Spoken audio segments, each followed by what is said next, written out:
Welcome to the Work Wives and Real Lives podcast. I'm Katie. And I'm Ava. We're two best friends and coworkers spilling the tea on business, boundaries, and all the beautiful chaos in between. From workday wins to real life messes, we're talking through it all. Unfiltered, unpolished, and always putting friendship first. Think of it as your weekly catch up with your favorite coworker turned soul sister. So grab your coffee or your wine and let's get into it. Stunning. What is up, Work My Fam? It's Ava and Katie. Together. Forever. In real life. Forever. Hi. She's not going home. No, she's going to kidnap me. She has made... That's the closet. She's made this joke in the past that she's going to lock me in her attic. And I was like, oh, that's, that hits home for me. So I have a Frank. Little Anne Frank moment. R.I.P. I have a fully built out attic that's like standing room. It's legit. It has shelves. Insane. You can put your clothes on them. Crazy. Anyways, and it has lighting. Wow. It's got a full setup there. So one of the homes we grew up in. All right, that's Pepper. Continue. Oh, yes. So one of the homes we grew up in, before the owners were foster parents or they adopted a bunch of kids. And so it was a 4-bedroom home. And so there is an attic that was right above the garage. They had built a room in that attic that connected to one of the upstairs bedrooms. Like there's a little door to get into the attic. Mm. And now thinking back and looking back at all that, that's like semi-abusive. I don't know. Wait, someone lived up there? Yeah, they had one of the foster kids living in the attic. Yeah, that's and the not only okay. way to get in was either like through the garage, like how you like, pull down the attic, yeah, the little ladder thing. Yeah, or there's a entrance. It was my brother's room. In his closet, there's a door that you could open. And also my sister's room. This is... But they didn't live there. You didn't live there when this kid was living there. No. Okay. These were the previous owners. But my sister's bedroom, the lock was on the outside. The inside. I think a lot of weird shit happened in that house. Some things to think about when you reflect your childhood. What was going on there? That leads to the childhood trauma, I'm sure. Yes. We've got a lot of that here. But no, I've actually never been in that attic. I've seen it from halfway up the ladder because... It's creepy that it's like half... It's like cracked open right now. Because the wood like swells when the weather changes. And Frank is up there. Her spirit suddenly... No, it just like, all of our Christmas stuff's up there. So when we open it and pull the Christmas stuff, the wood like swells with the weather change and then it won't close. That's the story I've been told, at least. Love that. One time there was a critter up there. It had to have been a big one. Garrett claims it was just a rat, but it sounded like the size of a cat. So I could hear it because it extends over our bathroom. Yeah. And I could just hear it scratching all night. Waiting to come out. But we closed all the rat holes in the roof. Good. Yeah. We haven't had one in a while. Yeah. I haven't had anything in a while. I live in the boonies. So I live in wilderness. So if you also live in wilderness, it's not like a city rat. They're like friendly rats out here. Yeah, True. Actually, I feel like city rats are pretty friendly. Like the ones in New York. Yeah, they eat pizza. They eat pizza. They're one with the people. They stop to say hello. Yeah. Yeah, they took the subway. So I had a very traumatic, speaking of critters in the house. Girl, if you're going to be in here, you can't eat a bone. Did you find more turkey leg? She found a turkey leg the day after Thanksgiving. And I just found shards of the leg, like the bone, in her bed. Oh, shoot. But it's been a week and she's fine. Died. Yeah, so fine. She's resilient. But no, right after we moved into this house, my husband had left open. Our living room has like floor to ceiling windows, as you know. They don't know. And there's no screens, and they kind of are just like a crank open thing. And it was within the first month of living there, maybe like the first week, and he left them open all night, and instantly mice in the house. And so he went and bought every type of mousetrap available in the market because he heard that they're smart. And so, like, if one did, they know how to outsmart one, but maybe not the other one. I was pregnant with my son, and my husband had left in the morning. I was working from home to take my daughter to preschool, and I'm sitting on the couch with the dogs, and all I hear is this little scratching behind me. And I'm like, what is that? And of course, the dogs couldn't care less. Yeah. Could care less, couldn't care less. They didn't care. They didn't care. They're just napping.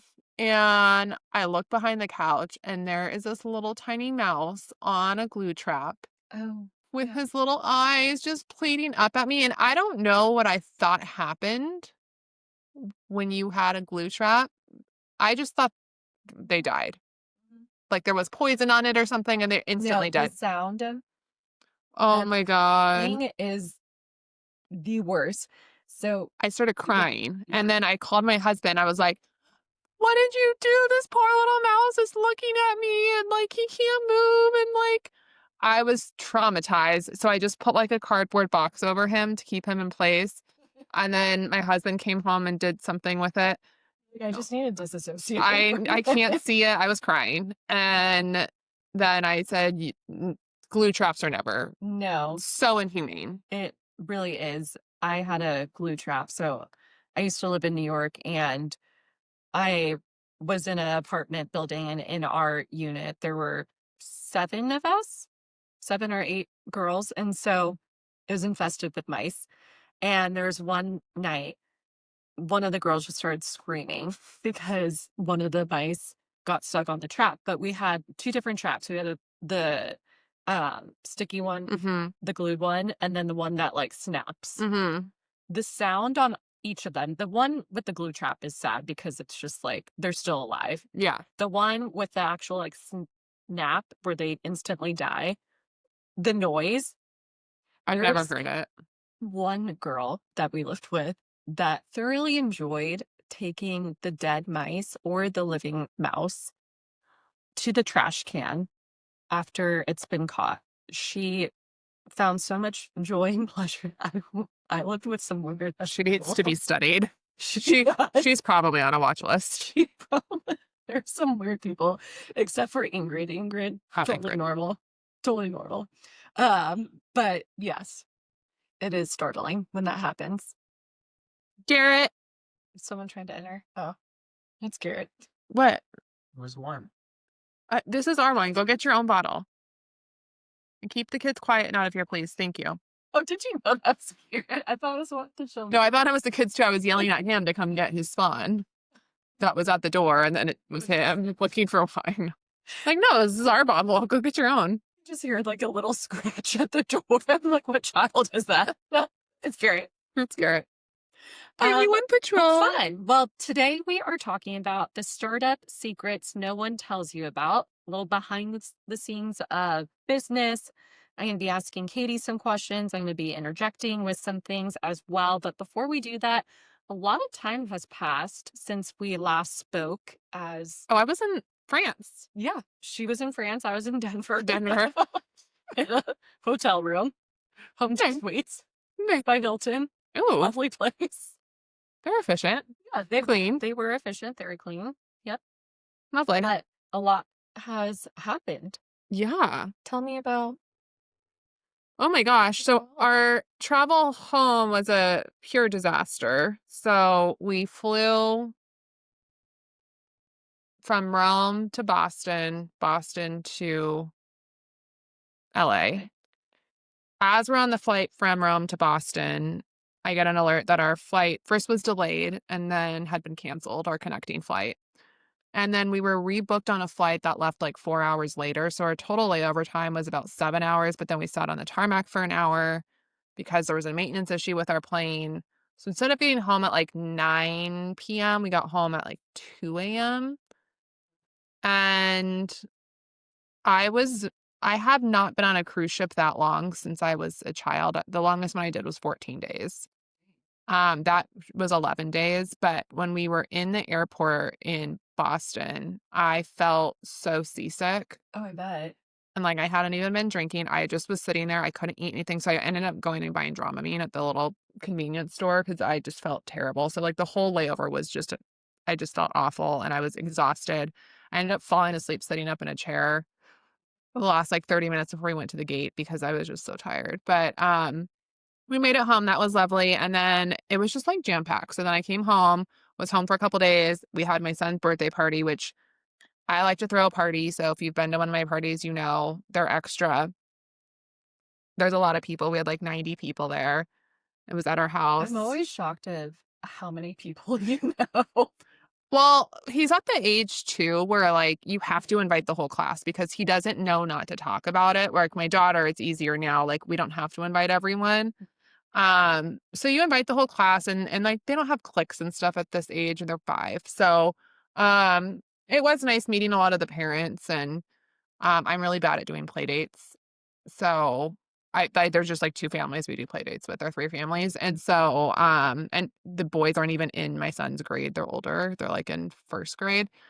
But he's bigger than one of them. And he's the size of a first. We're size 8 now. I have no concept of like size, age of children. Like Mine are not normal. No, once they hit age 3 to like 7, You're like, what are you? What are you? I have no idea. Yeah, no. But mainly because I'm around your kids a lot. So that's why I base it off of. I'm like, oh yeah, Evie's 5. He's the size of a 5-year-old. And then I see another 5-year-old. I'm like, oh no, you're 2. Yeah, you're 2. You're 2 years old. What are you talking about? Yeah, no, he is a large child. I mean, but we have a lot of friends and family that came, and then like probably half the people were from his class, which was cool to see him play with his little friends and meet some of the other parents. One of the parents is actually a teacher in 3rd grade, and I didn't even know. I feel bad because apparently I met her the year before his last birthday, but like there was so many people, like I just don't know. I recognize the name, but like faces was not happening. So we let Wyatt invite some friends, and some one of her friends came who's in that teacher's class. And she like went up to her mom all scared. She's like, Mrs. So-and-so is gonna make me do math homework. At the party? I'm like, she's drinking a beer right now. She's fine. So funny. That's exactly what I would have thought if my 3rd grade teacher was at a party or like a future 3rd grade teacher. Like, oh my gosh, she's gonna make me do my homework. She's gonna be like judging me while I'm here. Allowed to have fun. Let's also put out into the world, if you're not serving alcohol at kids' birthday parties, don't invite me. Like, we don't want to go. Don't even give me an invite. No, like people come to my parties because we have Taco Surf, shout out Taco Surf, cater all of our parties the best. Mm-hmm. And then there's drink options for everyone. There's wine, there's beer, margaritas, seltzers, non-alcoholic options, and kids' drinks. It's just a good time. We want parents to have fun. We want kids to have fun. Anyway. Kids to have fun. Yeah. Oh, yeah. Like a lot of our friends don't, most of our friends don't have kids. And so they were there. They loved it. They love our birthday parties. They're the best. So anyways, we did that. Sunday was like recovery day. And then a couple days of work. And then it was Thanksgiving, which we hosted. It's another party. We're still catching up on trash, like all the trash. I think we'll be caught up this weekend when they come on Monday. But Thanksgiving was lovely. It's always a good time. We do a potluck, and it was just really good times. Of course, we're going around the table to talk about what we're thankful for. I can't talk about feelings. So I'm like, I'm thankful for myself. And my mom was like, Katie. And I was like, wow, I'm thankful for my family and whatever. And then it gets to my grandpa and he starts crying. And I'm just like, oh, sweet man. And then like everyone else is like, how do you follow that? I'm like, I'm just glad I went before with my I'm thankful for myself. And then he's like asked about my husband lately. Or does he remember? I don't know if he remembers, but I'm sure he does. He didn't ask about it. But there was like a lot of people there again, like again, big parties. What else happened? Thanksgiving, I taught a bunch that weekend. Yeah. Yeah. Back to work. There's a lot of like events that happened in the world we need to talk about, but that was really it. Yeah. It's been so long. I feel like someone just happened that like I can't think of like something memorable that I needed to tell you. It'll come up. It'll naturally. Okay, you go. Naturally. So I came back from Denver and we went to go see Wicked. Oh, I saw Wicked. I actually stayed up for this one. I've never made it through the first one, but I actually thought it was really understand? I eventually caught up. Yeah. Because I thought like the monkeys were her friends, but then they weren't her friends, and then they are her friends. Like the whole thing, I'm not going to spoil it, but it's. Yes. I saw the play, but it was like 15 years ago, and so I didn't really remember it. And then I thought it was great, though. I loved it. It was beautiful. It was beautiful. I've seen the play. I know how it goes, and so I was super excited. My opening weekend went with my husband, and I was super excited. And then right when we sit down, people start coming in. The children start coming in. I'm like, oh Lord. And then these kids sat behind us, and I didn't see any parental supervision when they sat down. And they were talking the entire time before the movie. I'm like, okay, hopefully they settle down and lower their voices. Like, be respectful in the theater. Yeah. And right when the previews start, still like talking over the previews. And then the beginning of the movie starts and they're still talking and people around them are shushing them. I'm just sitting there and just like about to lose my shit. Yeah. Like, it's literally 10 seconds into the movie. And then every little scene, this kid behind me had a comment and was making weird noises. Oh my God. It's not funny, but it is funny. And so it got to a point where he made the loudest noise behind me. I turn around and I'm like, are you kidding me? And my husband started cracking up. He turns to me, he's like, Ava, he's special needs. I was like, oh God. no. You're going to hell. I just yelled at his special to be quiet. But at the same time, I've had so many hypothetical conversations with myself about the situation, like what I should have said, because at the end of the movie, when we got up, the parents were there. And they weren't doing They anything. said nothing. The kid got up to use the bathroom, and like the most important scene, like obviously the movie ties in with The Wizard of Oz, and so it's during the scene where the tornado happens. Yeah. The kid gets up, grabs my chair, shakes it to stand up, and I'm just like a small, frail little human being. You were in 4D. It was the tornado. 4G with the tornado. Oh my gosh. My sister-in-law saw it in 4D, and she didn't know she was seeing it in 4D. And I've never seen a 4D movie because I would throw up. It's so bad. I saw the Joker too. 4D. The worst movie on the planet. Joker, the first Joker was really good. It was the one with Lady Gaga? Lady Gaga. Yes. Lady Gaga. The second one, it was like a musical. We were like waltzing in our chair. There was rain being like spurted in our face. But I could not imagine seeing, oh my God, Wicked Part 2 in 4D and with the tornado. She didn't really give me a lot, but No, I thought I was going to. I don't think she liked it. Yeah. I don't think she I would not. Yeah. I saw in 4D. No.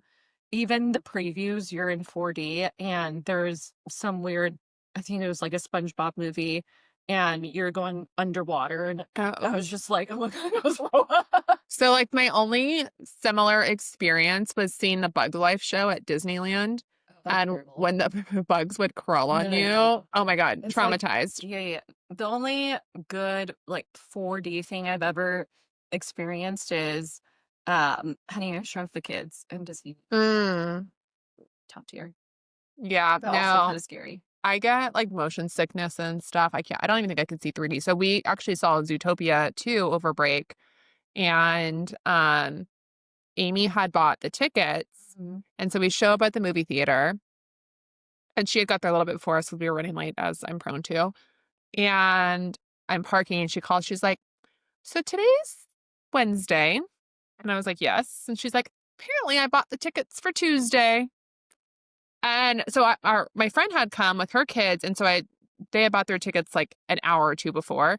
And I told them what row we were in. And so Amy was like, we can either see this showing still, but like the seats I bought for yesterday are booked for today. Yeah. But we have to sit in the front row. or we can wait 50 minutes and see it or 30 minutes or something and see it in 3D. And I was like, hard pass. I'm not seeing it in 3D. And so I was like, whatever, let's just sit in the front row and then we'll figure it out. So we got in there and the theater's like half full. And so I said, hey, let's just put the kids in the front row. Yeah. And then there was like the handicap seating. It was a theater that had the full recliners, so there wasn't a ton of seats. So there was just one front row and then a big gap and then like the handicap seating and then the regular seating. Yeah.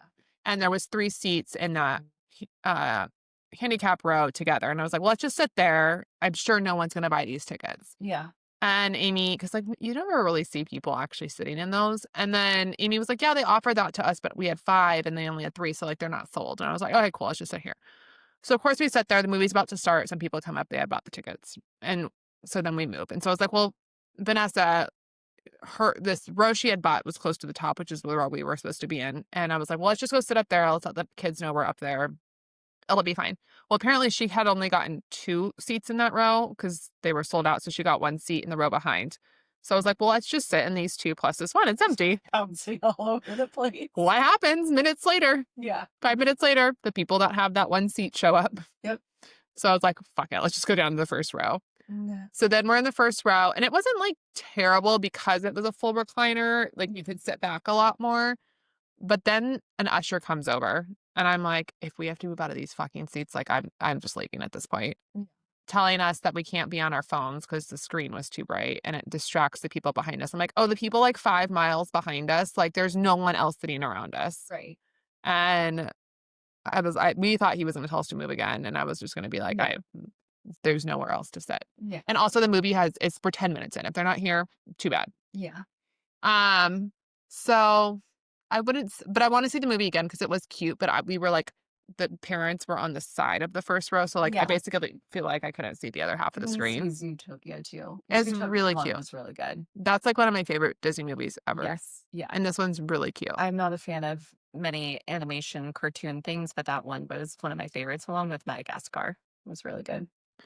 One other thing that just came to me that happened, probably one of the biggest fights that Garrett and I have had in a long time.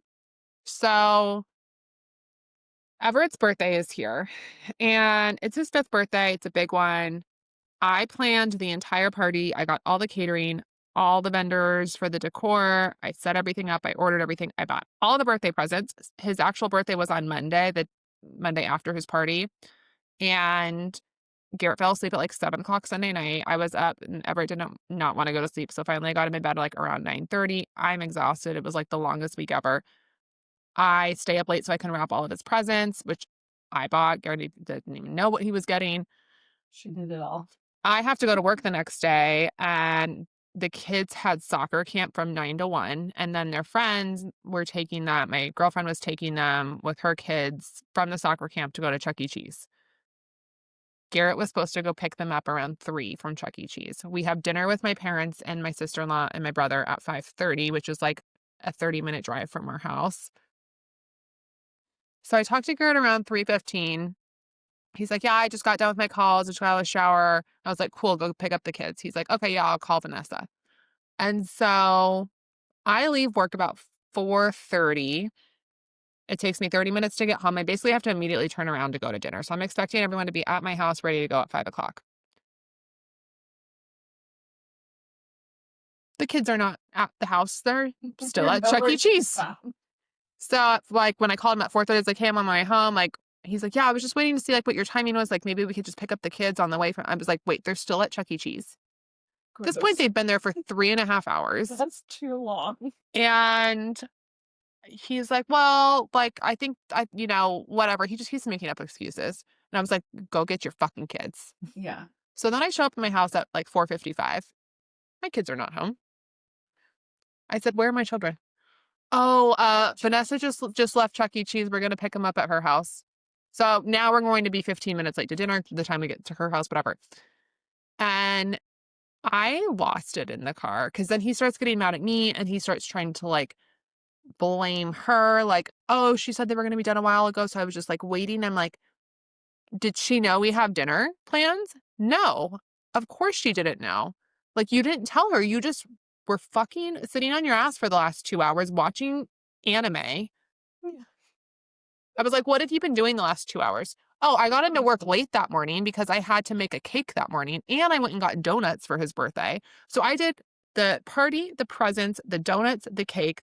All he had to do the entire birthday is frost the cake because it had to cool while I was at work, Took him 2 hours. and then pick up the kids at 3. This is 2 jobs of all of the birthday things. I asked him what he was doing during that 2 hours. He said, well, I had to frost the cake. I said, it took you 2 hours to do a frosting on a 13x9 panned cake? Don't fucking fuck with me right now. No. When he said that, I full on lost it. And like, he was getting mad at me for getting mad at him. And I was like, do you understand? I did all of these things and I didn't get so much as a thank you or like, great job. I got nothing, which is fine. I don't need, but I ask you to do 2 fucking simple things. The most important of which is pick up your kids at a certain fucking time. And all you can say is, well, I frosted the cake. Like, I'm sure. so we sat down at dinner 15 minutes late. My family was waiting for us. And Everett's exhausted because he's been at soccer camp for 4 hours and then 4 hours at Chuck E. Cheese. The mom's That's texting me so apologizing. I'm like, it's not your fault. You didn't know we had dinner. Honestly, I'm impressed that you stayed at Chuck E. Cheese that long. And we sit down and my mom hands me a glass of wine and then she hands me another one. And Garrett was sitting on like the other side. It was like, oh, who's this for? And my whole family's like, Garrett. oh, darling, not Garrett. So I took this wine. I was like, he gets nothing. He did apologize after my meltdown in the car, which was right before we picked up the kids. But it took me a while to cool down. By the end of the night, we were fine. But then I just was like, I'm going to make sure everyone knows. Yeah. What a shit show this was. Yeah. And yeah. Proud of you. I get fired up still talking. I was so mad. That's how I feel about the special get behind me. Wait, can we talk about your coffee mug situation? People need to know that I'm not the only one with an insane husband. So my mom came to town for Thanksgiving and it was a lovely time. We went into the Smokies. We went into a coffee shop. In the coffee shop, there was a coffee mug. It was super cute. I've seen it before. I'm like, oh, I really want that coffee mug. And I don't say things like, I want this quite often. And so my mom heard that and she's like, oh my gosh, Ava wants this. And so she bought it for me. And when she gave it to me, my husband's reaction was, well, which coffee mug are we going to get rid of to make room for this one? I was like, excuse me. And so when we got home, I was looking at all the shit he has. I'm like, so what am I going to get rid of in order to make room in this place for my coffee mug? I'm like, I can get rid of that tiki mug. My husband's very into craft cocktails. He's also like a hoarder. He is a hoarder. He's like, he has no room to speak. The biggest hoarder. Majority of half of our apartment is his shit. Yeah. And so I was like, what am I going to get rid of in here in order to make space? Like, not my small little cabinet of my little mugs that make me happy. And that everyone can use. Yeah. Who's going to use his high school Exactly. textbooks? That's No one. Yeah. Another story for another day. But yes, the coffee mug. Love it. Yeah. Gotta love husbands. Gotta love partners. You know? They bring us so much joy in life. There was like another incident over the break where I walked into my bedroom and there was stacks of shoe boxes because my husband gets free shoes from one of his clients every year. And then there was also piles of his shoes elsewhere. His whole closet, you can't put shoes in anymore. It's so cool. And I'm just walking around filming like, this would not happen if I was married to a woman. I mean, I guess maybe women. I'm just not a big shoe person, so Yeah. But like, it's everywhere. And then the hats, the baseball hats stacked everywhere. Yeah. Sitting across from me, but is a pile of his clothes. He did go through his closet today and decided to donate some he doesn't wear, but just left them on the bed. Didn't put them in a bag to donate in the garage, whatever. It's just sitting on the bed, on my side of the bed, I might add. Yeah. I love it. I got home, I was like, what the fuck are these clothes? Like, what is all this? He's like, oh, look at my closet today. I was like, oh, did you? Did you? Great. And that's where we decided to put the things we don't want. Yeah. Because now I get to put them away because I can't get into the bed unless I put them away. Or I put them on the ground and then I end up picking them up the next day because they will stay there for months. I'm being gaslit somehow. I don't know how, but I'm being gaslit. Sometimes we gotta pick and choose our battles. This is, My dad once, when I was in high school or like maybe middle school, like they kept telling me to pick up my room or whatever, and I wouldn't do it. And so my dad was like, all right, if you don't pick it up, I'm going to come in here and whatever's still on the ground, I'm throwing in the trash. And he did. Oh, yeah. And he did it once. And I have cleaned my room ever since. And I've tried to do that with my kids and they don't care. They're like, it's fine. You can throw that in the trash. Oh. I'm like, okay. Well. Yeah. So they're like, okay. Like, and that's Garrett. Like, he'll be like, okay. What's wrong with all of you? Him and his spawn. No. Trying to think of what else has happened in my life. There's one thing I wanted to tell you. Oh, yeah. You said something about last night. So yesterday I was getting ready to come out to California. That's why obviously we're in person. But of course, whenever I travel, my husband's also gone and he's traveling for work too. And so I'm taking care of like cleaning up the apartment, getting the dogs set up to take them to the farm. The farm is their boarding facility. We just live in the South, so they go to a farm. They're safe there. Mm-hmm. And so I was just kind of constantly moving all day. That was already yesterday. Yeah. And I also taught a bunch of classes too and worked and did all the things. And so I started feeling ill. Yeah. As one naturally does. Yeah. And I've tried all the things. Like, I'll do all the natural remedies. I'll take all the drugs. Mm-hmm. Anything when it comes to illness to like beat it. And so I'm like, oh, one thing I haven't tried yet that I've seen on the social media is... Did you do a butt enema? No.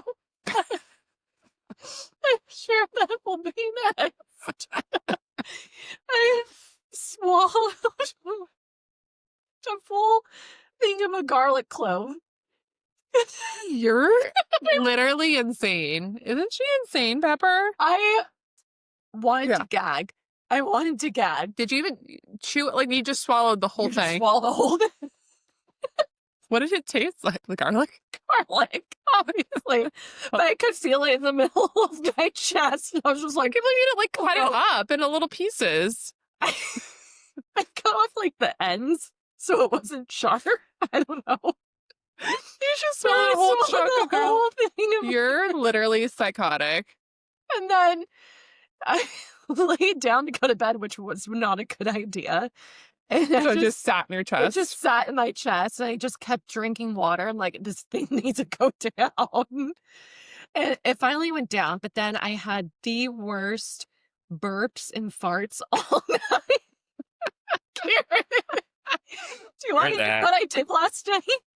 Oh, I heard it. You heard it? I heard that. I swallowed a full garlic clove because I thought I was getting sick. Was it cheese? No. It was straight up garlic. I just swallowed it whole. Like the whole chunk of garlic, like the whole clove in one piece. Like a pill. I'm like half crunchy, half not. So I will try anything to like kick any type of I'm the same way. I wouldn't swallow a whole clove of garlic, but no, I felt great this morning until I got to my layover. I went out at the Dallas airport and kicked in when I got there. Literally, I had issues today with my travel. oh my God. So I was at the airport for like 7 hours, and so I had enough time for it to exit my body. Are you good eating that anymore? This is what we talked about, Garrett. Oh God. This is what... Hey Garrett, have you ever listened to an episode? A little bit of one. A little That bit. one that I put on the TV and made you watch? No, another one. Oh yeah, which one? I don't remember. Uh-huh. It's fine. We'll bring any food though. Thank you. Thanks. We appreciate it.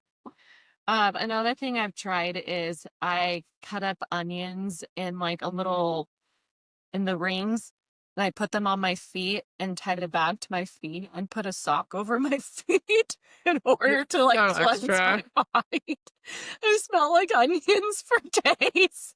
I couldn't get rid of the smell. It was so bad. So if you smell anything garlicky, it's me. I'm sorry. But I feel great. Good. It worked. It worked. So if anyone at home wants to know a remedy to kick an illness right away, Just swallow the garlic. whole. But forewarning, you will shit it out. Anywho, Oh my that's god. what I wanted to share with Wow. you in person. Well, thanks for coming today, everyone. Thanks for tuning in. So I was telling someone today about my hap with Cheetos because I went to Pilates today and I went on a walk with the dog. So I felt like I deserved some hot Cheetos at 3 o'clock when I was craving food. Yeah. And I had a plastic fork, and the guy in the office next to me was asking about it. I So was like, classy. oh, well, this is how you eat Cheetos because then you don't get like the Cheeto sauce on your fingers. And he's like, well, doesn't it just break the Cheetos? And I was like, well, no, you have to have a plastic fork because it goes around the Cheeto and like grabs it. If you have a metal fork, it'll just stab it and you're not going to grab anything and break it. And a wood fork does nothing. So you have to use a plastic fork. And then this guy in the cubicle outside of our offices was like, chopsticks. I was like, ooh, good one. I should try the chopsticks next time. So chopsticks with Cheetos is my next challenge. Wow. I was in an airplane once eating flaming hot Cheetos with my fork, and the flight attendant came up to me. She was like, are you eating those with a fork? And I was like, yeah. And I explained to her my strategy. And she's like, that is the most genius thing I've ever heard. Amazing. And I was like, right? So Love it. fun fact of the day. Fun fact. How to eat Cheetos properly, like a lady. Like a lady. Any other fun stuff before we go into our next segment? I'm dying to talk about some pop culture stuff, but we will save that. We will save that for the end. We do not have a dramatic email reading today, but I know we do want to do a new segment. We're going to switch up. We'll still bring in the ratings as they come in, but we're also going to introduce a segment. We're working on the titling, but it's essentially we're going to bring you one unsolicited opinion of the week, and we're going to talk about it. I have one for you that you texted the other day, which was just disgusting. Sure. Maybe that was today. You put peanut butter and banana in your coffee. Oh, yes. Okay. Girl needs protein, okay? I'm a hardworking girl. I need There are other ways protein. to get it. So, something I love to do. I love peanut butter. Love almond butter. I like peanut butter. That's not my coffee. So, I love getting an iced Americano. It will only go in an iced drink.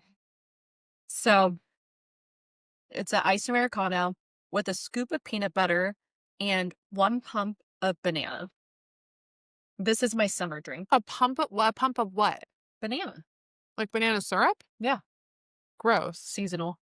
It's beautiful. For what season? Summer. You're It's deranged. lovely.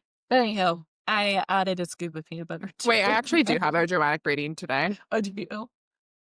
Yeah. from Amy about your iced coffee. Oh, yes.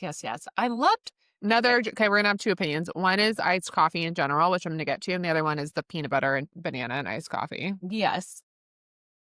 I will have iced. Okay, so my hot coffees are just straight black. I will not add any sweetener. I will not add any almond milk, nothing. Mm-hmm. But when I have an iced Americano, that's when I like have fun, but I still need it dark. I cannot be having any of this like milky brown shit. But our friend Amy had lots of opinions because she sent her opinion to you and then she sent it obviously to me. I love Amy because she has very strong opinions on things, and Does. her and I agree on everything, so it's Yeah. perfect. So Ava had posted a story about she was drinking an iced coffee when it was 39 degrees outside and like did some sort of poll on if I'm with you, sis, or no, that's wild behavior. And that I'm with you, sis people were far too many. Far too many. I mean, Just I like guess the pineapple people. I mean, I guess if you live in an area that's cold, like maybe your body's more used to it, or maybe like you have more Solid. limited months to drink iced coffee. Yeah. But like, no. And so Amy, I have reposted it and I said criminal behavior. Amy messages me. There's no way I'm putting iced coffee in my body when it's cold out. That's just plain stupid. Then don't ever complain if you're cold. Ever. We love you, Amy. We love you, Amy. And let me preference to she sent me the same exact thing. And she goes, I told Ava she belonged with the pineapple She pizza told people. me that I belong with the pineapple pizza people. I love it. That's one thing. Everyone needs a friend like Amy and Katie that will tell you to straight up to your face, You're stupid. yeah, you're stupid. Everyone needs that little like pull down into reality. Sometimes you need two of them, and then you Yeah. get Amy and Katie. Sometimes you just need your best friend to tell you you're stupid. And we appreciate it.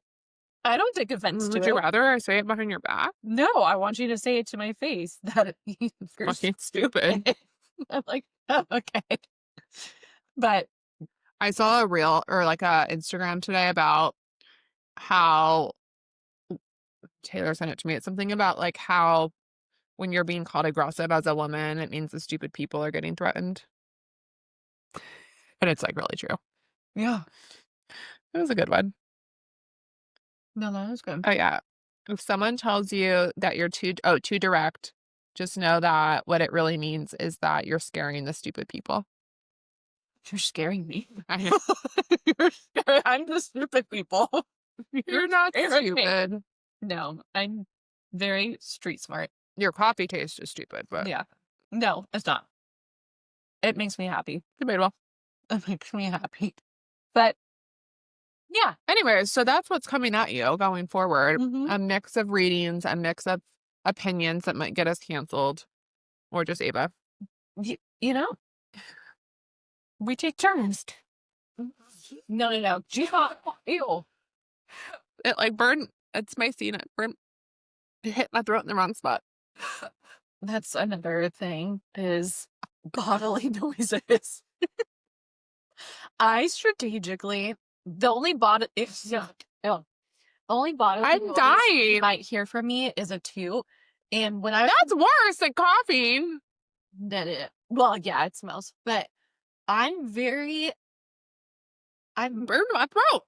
I burned my throat. I've got the black lung.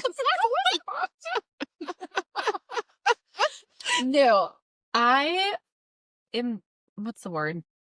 Stupid. No, but I think of others when I'm in a public area and I'm going number 2. I'm very. I do courtesy flushes constantly. That's nice. Like as I'm going, I flush the toilet. So I am like deathly afraid of public bathrooms. And I will hold it as long as I have to. Ouch. But I've built up a bladder of steel because of it. Like I can hold it for so long, you have no idea. Childbirth kind of changed some of that for me, but Yeah. people would like I would hold it all like I could go all day without going to the bathroom. Probably not healthy, but Ew. Yeah. I don't like bathrooms. I think it's a waste of time. Like I don't want to have to go sit in the bathroom. It just interrupts the flow of my day. And then public bathrooms, I don't trust that they're being cleaned. I don't trust that I'm not going to get attacked in there. I was followed into a public restroom at a park. It was really scary. Oh, are you okay? That was okay. Luckily, my now husband was Oh there, yeah. and I like locked myself in the stall because I could hear the man following me into the bathroom. We were at a bar. That's so And- creepy. Did he know you were there with your husband? He was so out of it. I just walked into the stall, immediately shut it, and locked myself in there. And all I heard the guy say was, "You're fucking gorgeous." And then he let out like a little squeal. And then I was like, I waited in there for a few minutes. I'm like, I'm too afraid to go out. Yeah. I'm gonna wait until another girl comes in so I'm safe. And so another girl walked in, and so I came out and I walked out of the bathroom. He wasn't there anymore. And then I went to where we were sitting at the bar. My husband wasn't there anymore. I started freaking out. And then I turn around and I see my husband like walking up all heated. He's like, we gotta go. I'm like, you'll never guess what just happened to me. He's like, yeah, I know. That's why we gotta go. My husband saw him following me. And then when this man entered the bathroom, my husband grabbed him by the shirt, threw him out. If you've ever met my husband or even had the pleasure of meeting him, he's a very kind soul, but he's not one you would want to face off with unless you're Tim Cohen. Did Tim face off with him? No, Tim wants to, but Oh, Tim. Oh, Tim. I mean, he does jujitsu. You never know. That little man might have some skills. that's what my husband said. He's like, I mean, he does. Like, your husband has like brute strength, but like, he does jujitsu. He's So, like, he could take my ankles out. a little ankle snapper. Yeah. A little chihuahua. Yeah. We love you, Cocoa Puff. We love you, Cocoa Puff. On that note, I'm really sorry for anyone watching on YouTube. I don't think there's a classy way to eat noodles, but they're so damn good. well, this is a great time to just segue. So you can interview me as I'm eating. I can interview Katie as she's eating.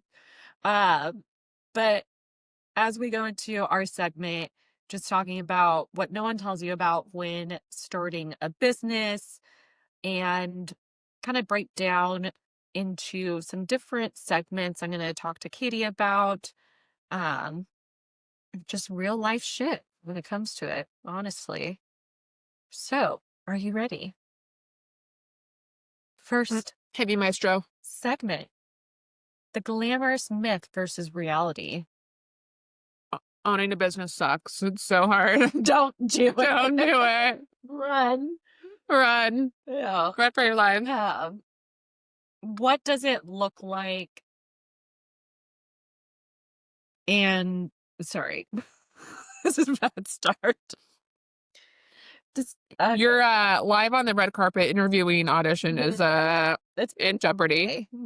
Okay, tell us some real behind the scenes and share any like mistakes you made early on or anything that you learned from like the first few months of starting your business. Yeah, so I took over. I bought the Tustin studio in July 2021. I had been a teacher for like 6 months, but like I really only taught for a few months and then COVID hit. And so the studio I was a teacher at shut down, and it was really just, I was bored and I liked going to Pear Bar as a client. I had finished grad school. I still had a full-time job. If you know me, I'm just like can never stop doing something that's like not my actual life. And so I was like, let's be a teacher. As most teachers will know, there's a double-edged sword of that because you can typically only teach if you do have like other things, if it's not your full-time thing, when you usually work out. So then I stopped working out. And like that was a whole like thing because I would teach every 6 a.m. Anyway, it's not relevant to the conversation. So we, at the start of COVID, realized like literally a week into lockdown, I was pregnant with my son. And we were in the cutest but like tiniest little house in Long Beach. Love Long Beach. But we were both working in Orange County and figured lockdown was only going to last a couple of weeks, but we were both working from home. Daughter's daycare was closed. She was 3 at the time. And so we're like, we need a bigger house. So in June, we moved to Tustin. And I started taking classes at the Tustin studio that had reopened over the summer.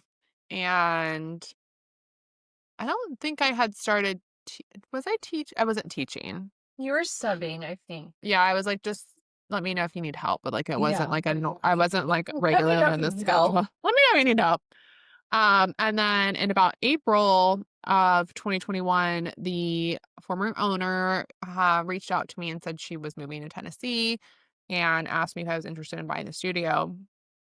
And I was bored, so I was like, sure, let's do it. Sounds like a great idea.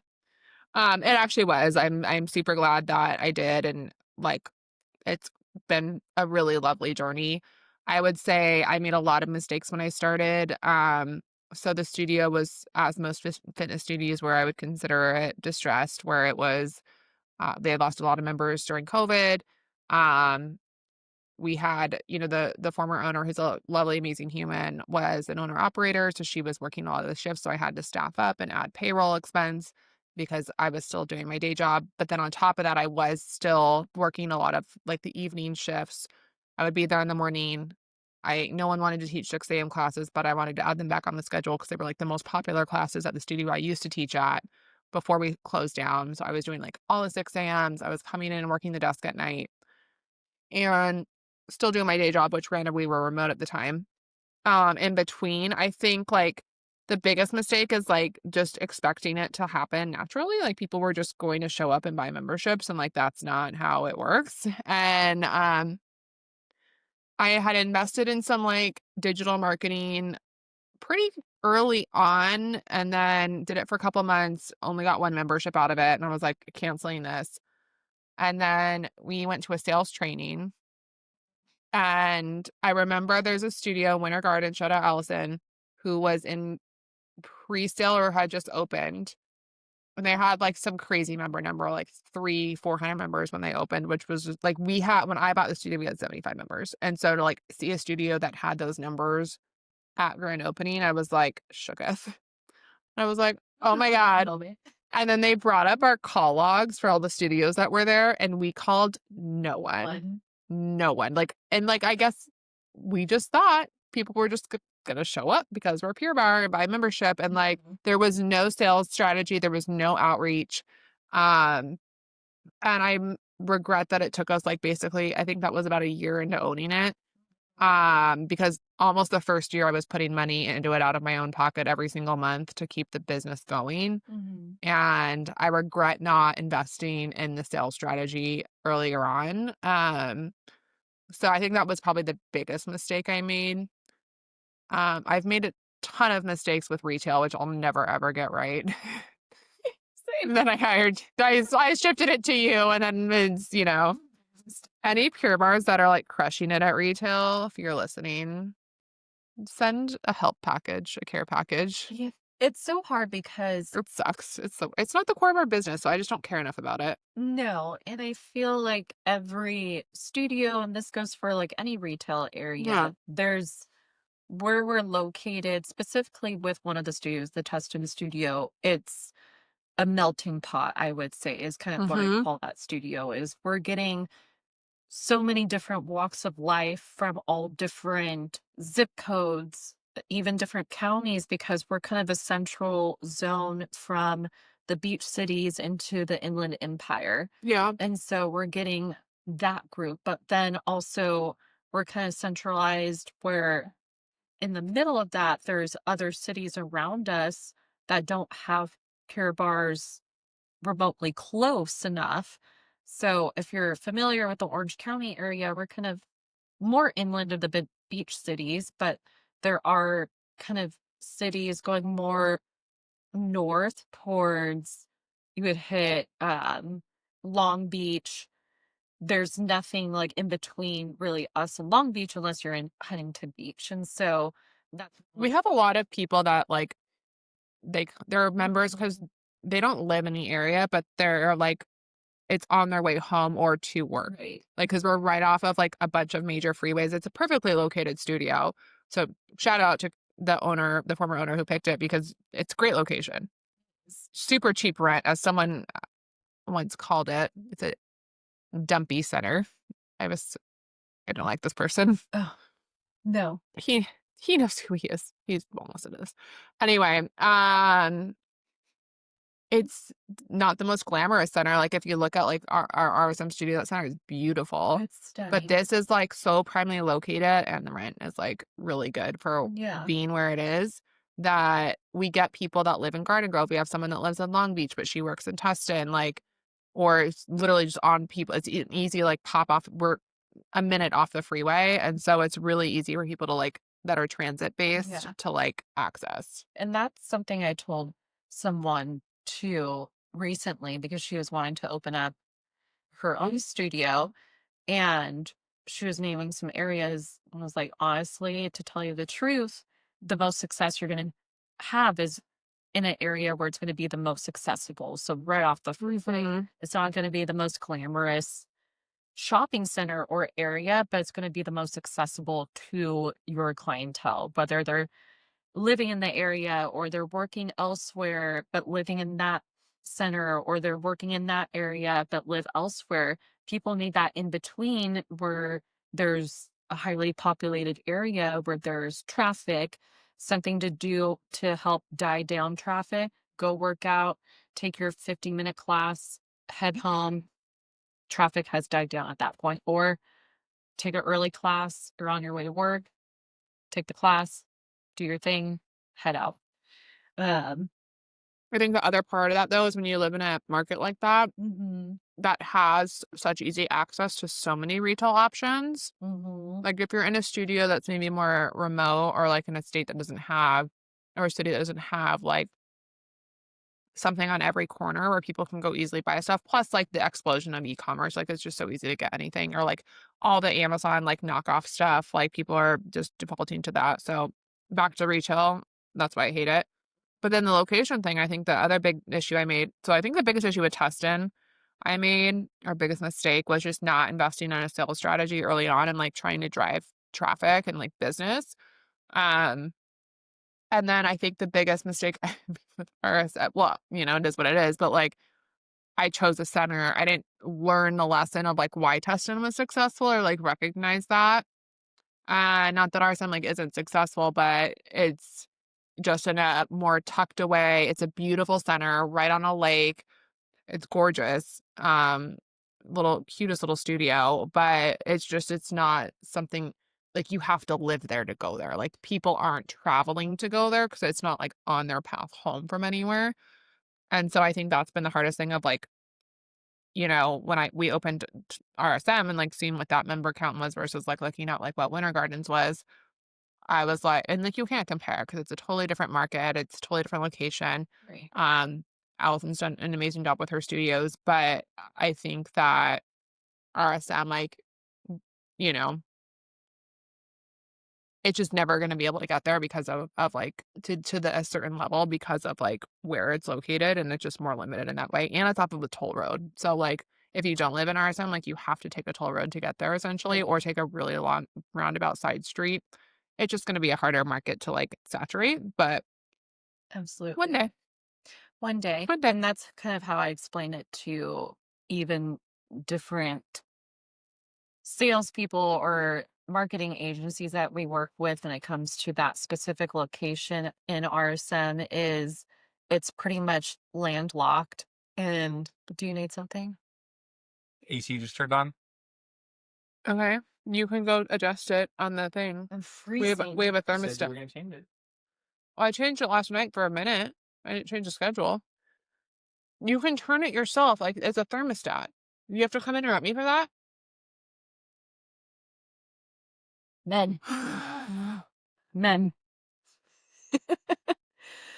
But I basically tell everyone that specific studio, the second one, RSM, is landlocked. And so people that are coming to the studio are only coming because they live in that general vicinity. The people in that area aren't traveling, like Katie said, on the toll road to get to their workout class, even though it initially is going to take them 10 minutes to get to. But the fact that they're having to get onto a toll road to go to a class is not feasible for them. So, Yeah. And being in Orange County, like, even RSM, which is a smaller city, there's still a lot of other options out there. And so if you're gonna find something that's more convenient for you, like, I get it. Um, so I think that was my biggest, probably 2 mistakes, I would say. okay. What are some wins and milestones that are worth celebrating that you've experienced? Any small victories that felt huge, or any moments where you felt like this is why I do this? Um, I mean, definitely when I saw Tustin turn around and, when I hit 320 for members was like, I, you know, that was July of this past year. And so yeah, like 4 years to take it from, it might seem like a long time to some people, maybe it is, but for me, like that was really cool. I mean, obviously not seeing it in the red anymore on a monthly basis, which was after probably about a year. Felt good. Like the financial side, but like seeing the member number grow that high, being acknowledged at like different conventions with winning awards or even being nominated for like member growth. We were nominated last year for Tustin, and um that was really cool. I think it was weird because I'm not a crier, but when I was teaching on Thanksgiving and then Small Business Saturday this past week, I literally started saying on the mic at the end of my classes, like, thank you so much for supporting my small business. And I started getting choked up and like, I was like, oh my God, I'm going to start crying. I have to stop talking. Bye. Have a good day, everyone. And it was weird because it was just like, it is really cool that like people choose to come and that I own this and like it's mine, and that there are people that choose to give me money every month. And it's not just me, of course. It's, goes to my staff, to my overhead and all of that. But like they do it for themselves. They shouldn't do it for me. They do it for themselves, which they should. But just like the fact that they choose that place is like really special. So that feels good. It's rewarding. I would say like owning a business is extraordinarily hard. And I think that's probably one reason I've retained my day job is because it's like easy and it's comfortable and it's like, I know my paycheck's coming in It's predictable. every 2 weeks or whatever, where, every month could look different at the studios. But at the same time, I have to keep the paychecks for my team, the rent for my landlords, like all of that has to still come in where I don't necessarily know where my revenue is going to be every month. And like we try to project it, but months can vary, and there's a lot of like unease with that can come through. But I think it is really cool to like have something of your own and being like, oh wow, I actually I do that. I do it. I have it. It's mine. It's Yeah. mine. You do. So it's cute. It's cute. Yay, I'm happy you had that moment. Yeah. Sometimes it's hard to have those moments when you're so much in like the day to day and then special holidays like that, and you get to do what you fell in love with Yeah. doing, Mm-hmm. and then seeing other people choose to be there and continue to be there and love it too. Like even like at our RSM studio, I have like a group of, or this one client who like specifically asked this me. one? It was just this one. I think it was this one. I don't know. It might just be her. But like specifically asked me to teach like a class there because she likes my classes. And like I'm just like, oh, that's really sweet. But like, That's sweet. even though I don't necessarily want to have like a regular teaching schedule because my life has changed now, I do love teaching when I'm in it. And like especially when I have a full class, like I did at Tustin this past weekend with Thanksgiving and Small Business Saturday. It was like really cool to like see the humans there and just like be able to bring that. I hope they like it.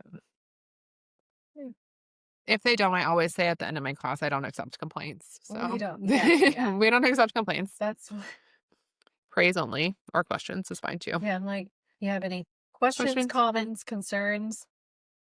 Oh, I don't take concerns. So I said, if you have any questions, Tell someone else. Tell I'm here if you have any questions after. I don't accept complaints, is what I say at the end of every class. Yeah. No. There you go. I like that. No. Any advice you won't hear anywhere else? Any practical tips about managing stress, juggling life and business? How do you juggle it all? Yeah. When to ask for help? I wouldn't say I'm the best at asking for help. Think I'm really good at delegating, which I guess isn't a way asking for help, but it's just like identifying you need help in advance. So I like to plan things out. Like I know, like even we were messaging on Slack today about the brand planner for Q1 of next year, and you're like, I'm just trying to get through the rest of this month, and I'm like, right, but I need to like have the next quarter planned out so like I can feel comfortable, and like that's where I can't live in the day-to-day of like the stress, and that's why I have you to unfortunately take on that burden. But like I'm like big picture, I want to know what the next quarter looks like, and let's sit down That and helps plan that me out. stay on track though too, because Yeah. I get caught up in the day to day, what's happening in the moment, what's happening next week. Even thinking about next month is just like, oh my God. Right. But I need that to be like, no, let's like at least sketch it out. So when it comes to the end of December, we're not like scrambling. Yeah. I think that helps me is just delegating. I mean, I'm just like probably an unusual person where I like thrive in chaos, and like that Mhm. fills my cup as like being busy. So like I don't think that that's necessarily something everyone can relate to, but I really do feel that like if you plan, if you know how to delegate, and you make decisions quickly, and sometimes that quickness has to come with experience, it makes you able to juggle more things at one time. Mhm. And then having like a good support system at home. Like my husband's Mhm. like, I complain about him because he can't pick up his children. But every other day he picks up the kids and he does most drop offs, and like he is absolutely the best partner, and I probably wouldn't be able to do everything I do without him. Um but I think it's a combination of things. Like I don't, I'm not gonna say it's like something 100% you can solely like do yourself. Like I think it definitely takes a village, but it's just like identifying that village and building that village, and then like delegating to that village, which I think is really important if you are trying to build a business or juggle multiple things at once. Mhm. Have you had any mindset shifts that made a difference? Um, I think a little bit of what we talked about last week is just like not focusing on like 1 month or 1 quarter. Like, of course, setting goals every month is important, and setting annual goals or semi-annual goals is important. But every business typically is going to have seasons. And like even my husband's a CPA, like he has seasons where he does a ton of billing because that's when accountants work. And then he's got months where he does like almost no billing, but he's still got to keep like his employees paid. And he doesn't have overhead because they're all remote, but like Mm. keep the business going. And so it's just managing that throughout an entire year cycle versus like focusing on like a one down month or like whatever. I think one thing we've started doing, I don't know, I think we started doing it, but like we've talked about a little bit more recently is comparing that, especially when you're in such a seasonal business, is comparing that month over that month of the prior year versus over that prior month. Because like if I compare August revenue over July revenue, I'm always going to be disappointed because Yeah. July is our anniversary month. So we always do a ton of sales that month. But if I compare July over July of last year, I want to see year over year growth versus like month over month growth isn't as significant when you're talking like total revenue numbers, because we do a ton Mhm. of like retail sales and paid in full memberships that year we run specials on. And so, um, finding like a way to evaluate success for the business that you have based on the cyclical nature it might have, I think is important versus looking at like, oh, we had a bad month this month, like we're doing terrible, because like that might not be the case. Yeah, I like that. Yeah. Cool. That's what I admire about you too, because I And how I eat care noodles like a how you eat boss. bottles. It's okay. Mm, They could see how I eat sushi, and yeah, she's a fucking animal. If you think I look gross animal. eating this right now, I'm a disgusting eater. beautiful. Yeah, truly, truly. What are things people usually hide or sugarcoat about entrepreneurship? Mm. I would take with a grain of salt what people's revenue numbers are, because you don't know what their overhead is.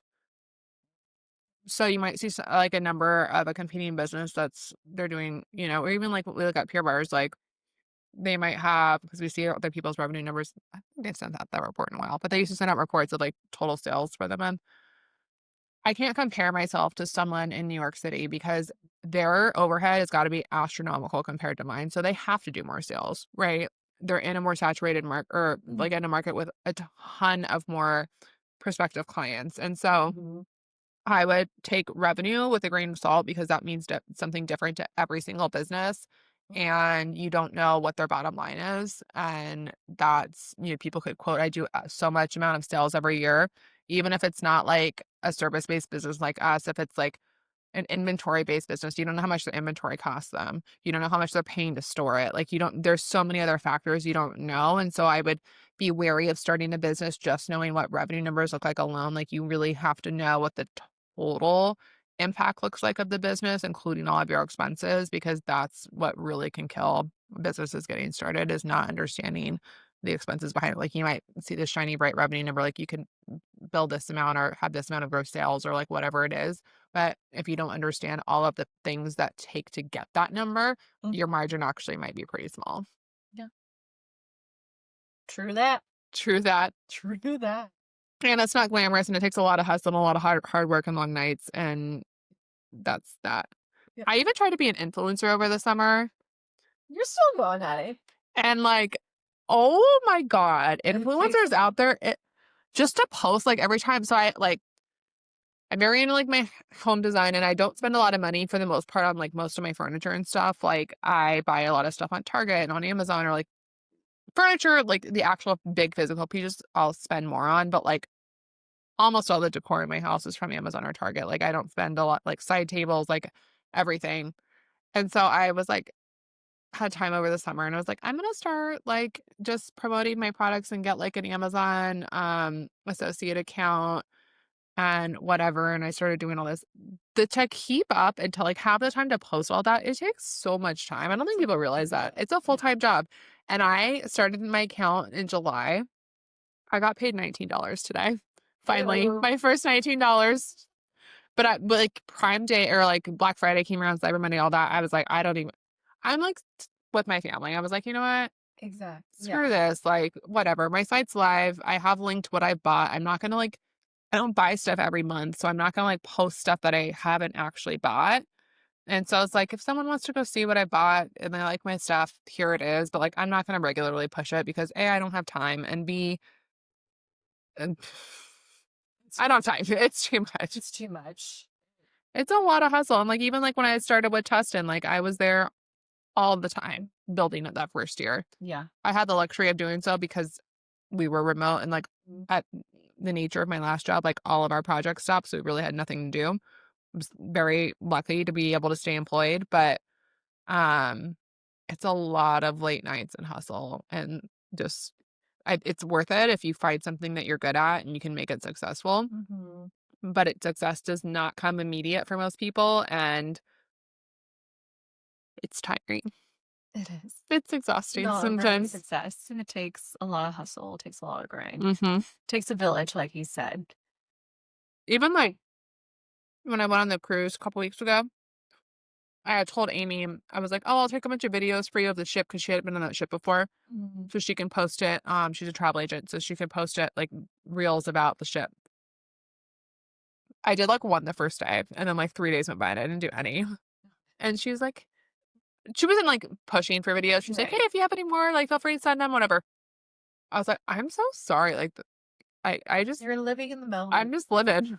Yeah. So I did take some, but I'm just like, I can't imagine like going on vacation and like having to document the whole thing. Like I just want to be present, and like, but travel influencers have to do that, or travel agents or whatever. I'm like, It's too much. it's too much. So I don't think I'm ever going to be an influencer. Terrible vlog I did of yours. The vlog was iconic because it was so bad. So bad. I'm clearly terrible with social media. I keep telling myself every year, like, okay, I'm gonna build my social media. Like, I have a good foundation and what it is, and I only really share like Pure Bar workouts. That's pretty much it. Yeah. My personal life I do not share, but every now and then you'll see me having fun. Yeah. Every now and then. There's a little bit of fun in there. A little bit of fun in there. But yeah, it's just too much to keep up with. Anything else you want to add? I don't think so. I think like if you have the means and, idea and energy to start being an entrepreneur and start a business. I think it's incredible. Don't expect to be successful. Most small businesses fail. So go into it with like knowing that it could work, it could not work, hoping for the best, preparing for the best. Like I think if you're more prepared, you're ready to put in the hard work and make pivots when you need to. I think you can definitely be successful. Do your research before. And it's not all glamorous, but it can end up being like a really excellent decision, which I feel like mine was. Oh, that's some wallpaper. My noodles and my chopsticks. Oh, it's a dildo. It's our microphone. It's our microphone. We're filming the podcast right now. Okay, bye. I have a fun microphone. It looks like a dildo. It does. Yeah, it is fun. A rainbow. Yeah. Those are my thoughts. Well said. Work hard. Play hard. Play hard. Do the things. Yep. Don't let it be a one-woman show, though. Build a village. Yeah, build a village.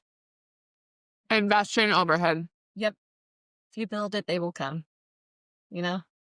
Don't be afraid to fire people when you need to. They're not worth your time or your pay. I love firing people. She's really good at it. Actually, I don't love it, but like I love it when it's needed because it's like such a weight off of the chest. It is. Do you need more? I do. And that's going to be another segment. Bob. Bob Pork. The Bob Pork. I've never met Bob, but He was at the Val renewal. he was. Yeah. We should have given him a shout out. He was sitting like behind my parents. Your uncle? He was sitting at the same table as my uncle, like kind of across the table from my uncle. Got it. Yeah, he has glasses. He's the one that showed up late and with his wife, and they were just kind of wandering around. We were about to go down the aisle. Did you see that? No. Like everyone was about to start walking out, and the smoke machine was going. We had a smoke machine, and Bob and Sherry just start wandering around, like figuring out where to sit because they had the time wrong. They thought it started like 30 minutes Bob. later. Oh, That's Bob! so Bob. It's so Bob and Sherry. Love you, Bob and Sherry. Cool. Well, that's that on that. Thank God, because I need to talk about Fruity Pebbles. Fruity Pebbles. Okay, we're gonna segment into a reality recap. Secret Lives of Mormon Wives. Wow. Fruity Pebble Gate. So here's my not safe for work take on this. Well, it's not my take. It's just reality of what happened. If you're not in the know, season 1 of Secret Lives of Mormon Wives, there was reference to some sexual act that this one cast member, Demi, and her husband did, and they kept referring it to Fruity Pebbles. The whole cast kept it, like everyone knew about whatever it was, and it was like this joke, and Fruity Pebbles kept showing up and whatever. Honestly, Fruity Pebbles was a favorite childhood cereal, so this is like very traumatic. I assumed that they put Fruity Pebbles on her stuff and he like ate it off. That's just what I assumed happened. That's what I assumed too, that they were just having fun with food. Yes. Food play. Food play. You know? I can't say that I've ever done that, but to each their own. You know, I feel like people play with like chocolate drizzle or, whipped cream or whatever, Fruity Pebbles. We would be mistaken in that assumption. We were far mistaken. Far mistaken. So if you are lucky enough to be unaware of what it means, I'm going to break that bubble for you.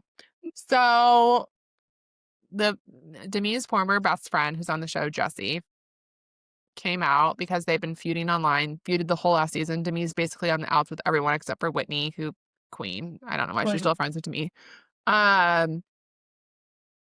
And lost it on social media. I just randomly saw the story and I sent it to our mooding chat, which is Ava and Kelsey and myself. And I was like, oh my God. Basically explained that Fruity Pebbles was because Demi peed in her husband's mouth and he said it tasted like Fruity Pebbles and he was like obsessed with it. And I was like instant vomit. Instant vomit. Sexual being. What? It's a thing. It's a card on Cards Against Humanity. I'm sure it is in theory. But I never thought it would be the girl peeing into the man's mouth. I always thought it was the guy peeing into the woman's mouth. I can never say I actually gave it any thought because to me, we talked about it, I'm like going to the bathroom. So like there's no things happening around whatever comes out of your body. Nope. In my vicinity. Yep. Nope. Never.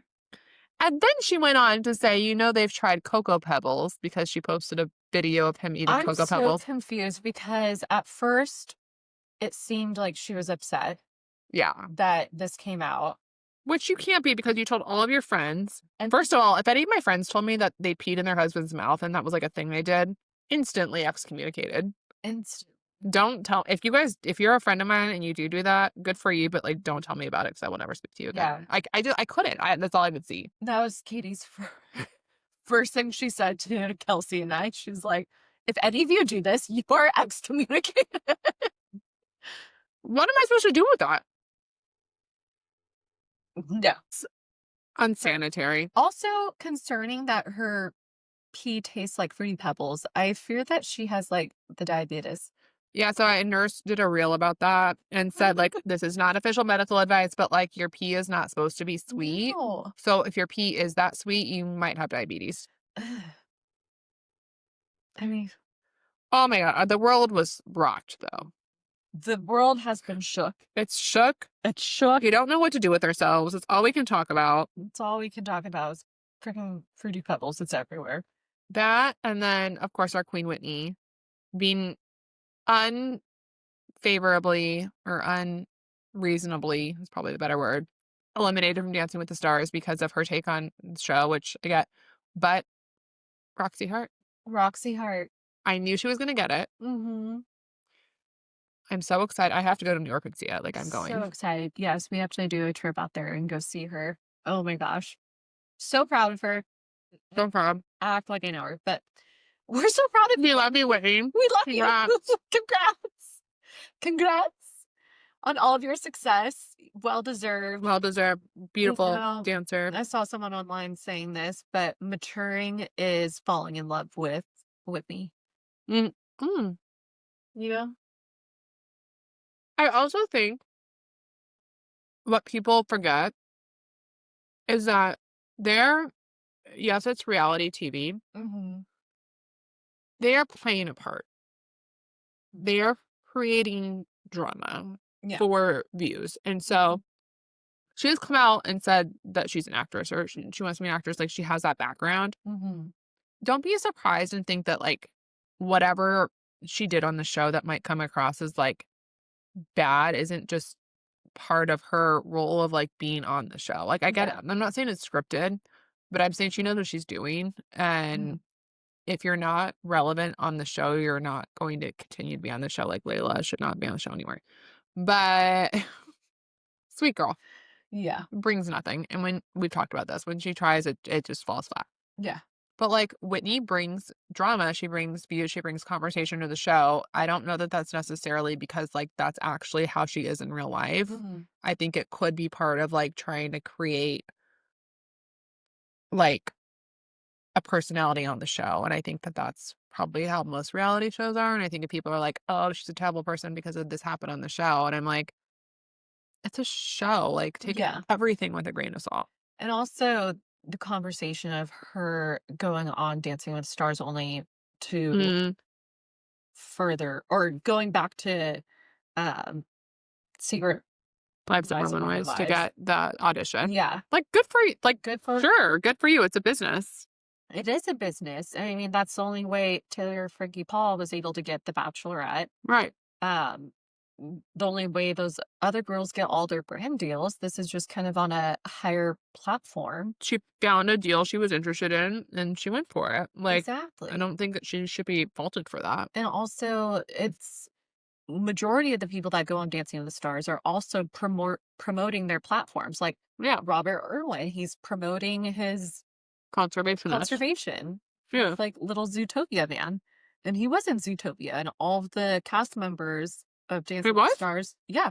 He was one of the voices. I don't know which voice he was, but they all went to the showing or like the red carpet Yeah. or blue carpet, I don't know what it was, to Blue. like support him because Mhm. he was in the movie. Oh, And so it's like, where's everyone coming at him for for that. that? Or even Alex Earl promoting, I mean, she has all these brand deals and even her business too of being on TikTok and getting followers and all of that. It's, you know, why Yeah. don't we No one's consider our doing it out of company? the goodness of just their heart. Like everyone's in it for something. Yeah, Andy Richter probably is. That's true. Touche. Say the people's princess. The people's princess, Andy Richter. Yes. Touche. Yeah. He was there for Uh, the goodness of his heart. he really was, and he truly grew so was. much, and he got like in shape and probably bettered his health for the Poor cute. future. And he's just a sweet human. We love Andy. Such a sweetie. Um, Salt Lake City Salt Lake City. I have not watched. What day is today? This week? last night. Yeah, last night. Okay. What What has happened? happened? I feel like so much. I feel like the week before last was, or the week before last night's episode was like not very memorable. I need the footage of them on the airplane. They for sure have the footage of the airplane. They're They gonna have release to. it at the reunion. That's my theory. Yes, It's not just they mine. It's the they internet. absolutely have to. And the fact that it's everyone's word, everyone's story is the same except for Meredith's. There's no way that they don't have the footage because what I heard is from people who were coming up, not personally, but from what I saw on the internet, other passengers who were coming off the plane, they had them sign NDAs. So they, like after the plane landed, so there's 100% footage that they're holding back, and I think they're going to release at the reunion, which is just going to be iconic. That would be amazing. Salt Lake City is just Which- on a whole nother level. The reunion film's like this week. Also, anything that Mary Crosby says, I believe. And she Mm-hmm. even said, like, no, Meredith, I heard you. Yeah. Like, you said this.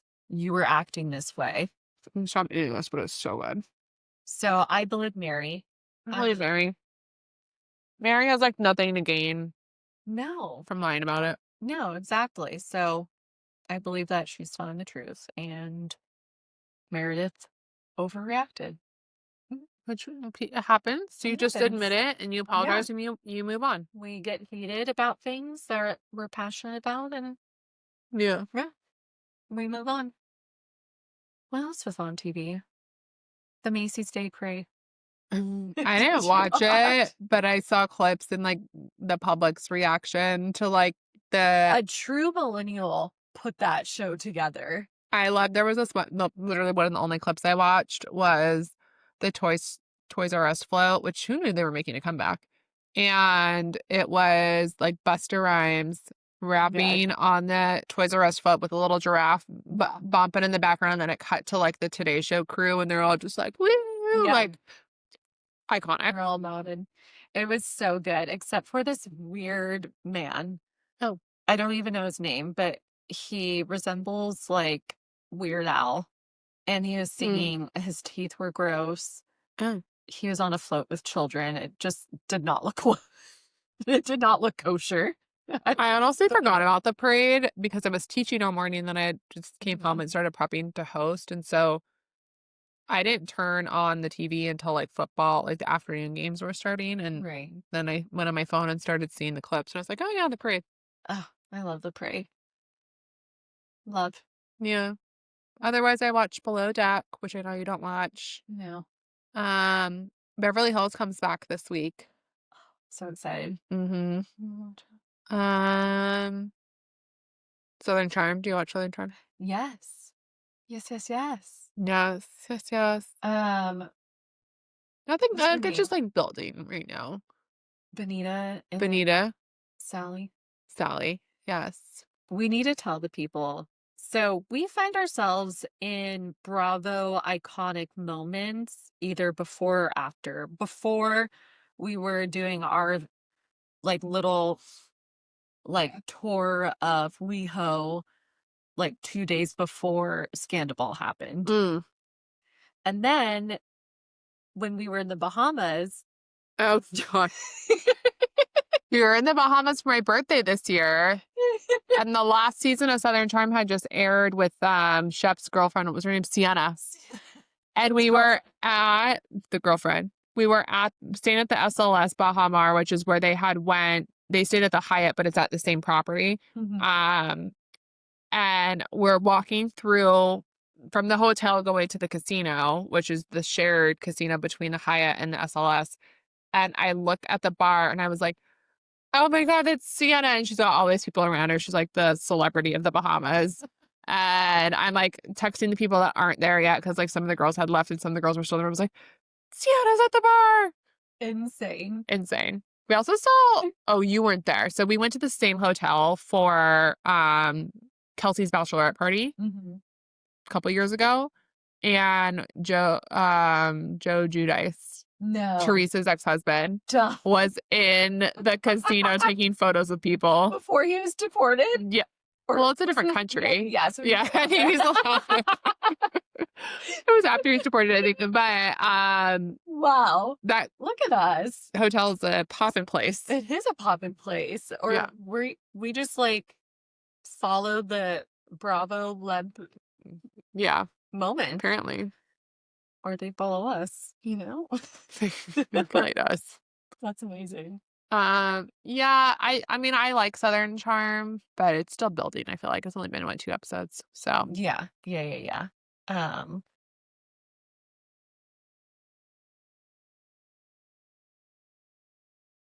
bedtime.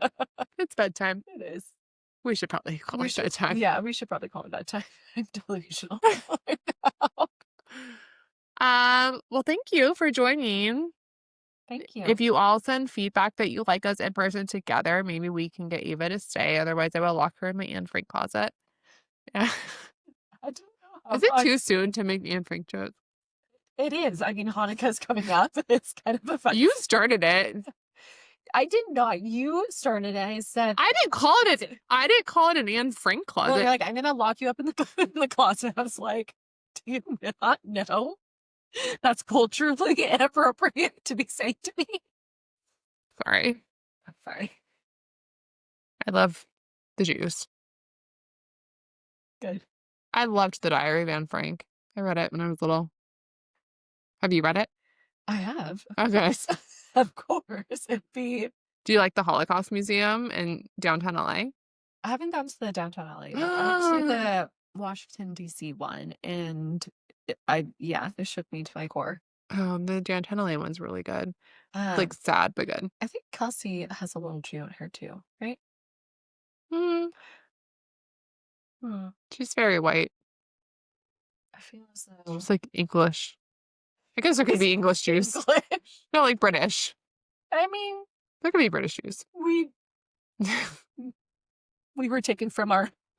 We had you're spread everywhere. Yeah, we had to spread out. You know. But she's like very white. Yeah. Like I'm white. I feel like she's white.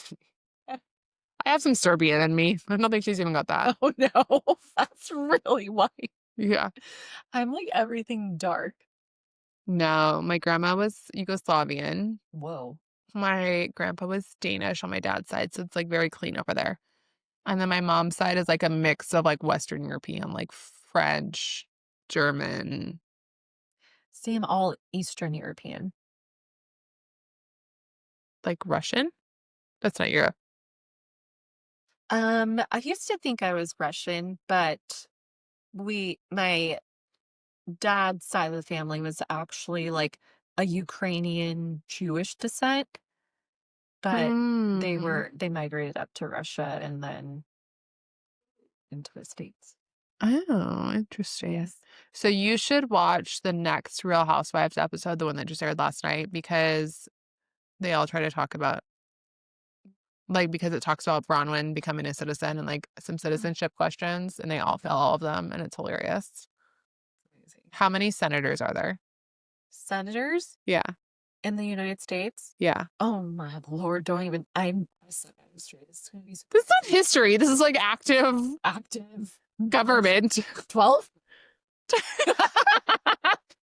Wait, now there's something in that first day. 52? I don't know. Oh my god! But let me Did just you not take government in high school? I did, but I didn't pay attention. That was a bouncer. You said we had 12, son. Where did that number even? It doesn't even match like the 13 original colonies. Like 12 just sounds right. It just sounds right in the moment. there's 100. You know what? Every state has 2. It makes sense. So this is what I'm going to say is the next time the government decides to shut down, all the senators, all 100 of them, also need to stop getting paid. I don't think they do. There's some of them in there, like everyone, from the president all the way down. Everyone needs to stop getting paid. Okay? I mean, I think that's fair. Right? That's the government. It's the government. I mean, yeah, if the postal workers don't get paid, they shouldn't get paid. Do they get paid? I don't think any of them get paid. No. I don't know how it works, but I do know there's 100 senators. Is Puerto Rico part of the U.S.? No. Oh my god. It is. No. It's different. It's not a state, but it's a not a state. territory. Yeah. They're part of Yeah. the U.S. That's what makes them different. Sydney's gonna kill you. She was gonna kill me. It's okay, Sydney. She thought there was 12 senators. You can't expect too much of her. Which was the last I hope state this isn't the episode my husband decides to watch. Which was the last state to become a state? The last state to become a state? Was it Yeah. Hawaii? Yeah. Yeah, Okay, you got that one. of course. Of course. I know my Hawaiian people. Are they called Hawaiians? Yes. We're done this. We need to stop. Thank you for joining our chaos once again. Love ya. Happy Thanksgiving Yeah.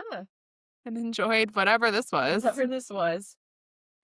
Doodles. Like, comment, tell a friend. Tell a friend to tell a friend. Subscribe. Bye. Bye.